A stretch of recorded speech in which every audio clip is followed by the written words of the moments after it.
Hi welcome to my mini vlog. ಮೇಲ್ಗಡೆ ಸಾಫ್ಟ್ನರಲ್ಲಿ ಅವಾಗವಾಗ ಸಾಲ್ಟ್ ಖಾಲಿ ಆಗ್ತಾ ಇರುತ್ತೆ, ಯಾಕೆಂದರೆ ಗಿಡಗಳಿಗೆ ನೀರೆಲ್ಲ ಜಾಸ್ತಿ ಯೂಸ್ ಮಾಡೋದ್ರಿಂದ ಬೇಗನೆ ಖಾಲಿ ಆಗ್ತಾ ಇರುತ್ತೆ. ನಾನು ಅವಾಗವಾಗ ಚೆಕ್ ಮಾಡ್ತಾ ಇರ್ತೀನಿ, ಒಂದು ವೇಳೆ ಖಾಲಿ ಆಗಿದ್ರೆ ಅಲ್ಲೇ ಒಂದು ಅರ್ಧ ಪ್ಯಾಕೆಟ್ ಇಟ್ಕೊಂಡಿರ್ತೀನಿ, ಹಾಕ್ತೀನಿ.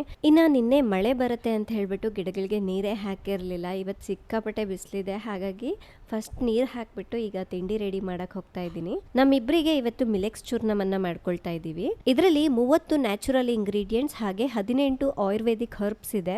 ಇದನ್ನ ಮಾಡ್ಲಿಕ್ಕೆ ಒಂದು ಪಾತ್ರೆಗೆ ಹಾಲು ಹಾಗೆ ಮಿಲೆಕ್ಸ್ ಚೂರ್ಣವನ್ನ ಹಾಕಿ ಮಿಕ್ಸ್ ಮಾಡ್ತಾ ಇದ್ದೀನಿ. ಟೇಸ್ಟ್ಗೋಸ್ಕರ ಅಂತ ಹೇಳಿ ಬೆಲ್ಲ ಹಾಕ್ತಾ ಇದ್ದೀನಿ.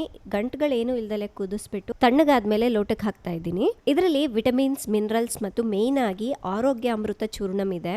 ಇದರ ಟೇಸ್ಟ್ ಅಂತೂ ತುಂಬಾನೇ ಚೆನ್ನಾಗಿದೆ. ಡೈಲಿ ಮಾರ್ನಿಂಗ್ ಅಥವಾ ನೈಟ್ ಒಂದು ಗ್ಲಾಸ್ ತಗೊಂಡ್ರೆ ಗ್ಯಾಸ್ಟ್ರಿಕ್, ಬೋನ್ ಪೇನ್, weight ಲಾಸ್ ಮಾಡೋರಿಗೆ ಇದು ಒಂದು ಒಳ್ಳೆ ಫುಡ್. ಮಿಲೆಕ್ಸ್ ಚೂರ್ಣವನ್ನ ಆರ್ಡರ್ ಮಾಡಲು ಸ್ಕ್ರೀನ್ ಮೇಲೆ ನಂಬರ್ ಕೊಟ್ಟಿರ್ತೀನಿ, ಕಾಲ್ ಮಾಡಿ ಆರ್ಡರ್ ಮಾಡ್ಕೊಳ್ಳಿ. ಇತ್ತೀಚೆಗೆ ಕಾರ್ ಅಂತೂ ತುಂಬಾ ಧೈರ್ಯದಿಂದ ಓಡಿಸ್ತಾ ಇದ್ದೀನಿ. ನಿಮ್ ಕಾರ್ ಬಗ್ಗೆ ಎಕ್ಸ್ಪೀರಿಯನ್ಸ್ ಹೇಳಿ ಅಂತ ಹೇಳಿ ಕೇಳ್ತಾ ಇದ್ರು. ಇದರ ಕಂಪ್ಲೀಟ್ ವ್ಲಾಗ್ ನನ್ನ ಯೂಟ್ಯೂಬ್ ಚಾನಲ್ ನಲ್ಲೇ ಅಪ್ಲೋಡ್ ಮಾಡಿದ್ದೀನಿ, ಚೆಕ್ ಮಾಡಿ. Thank you.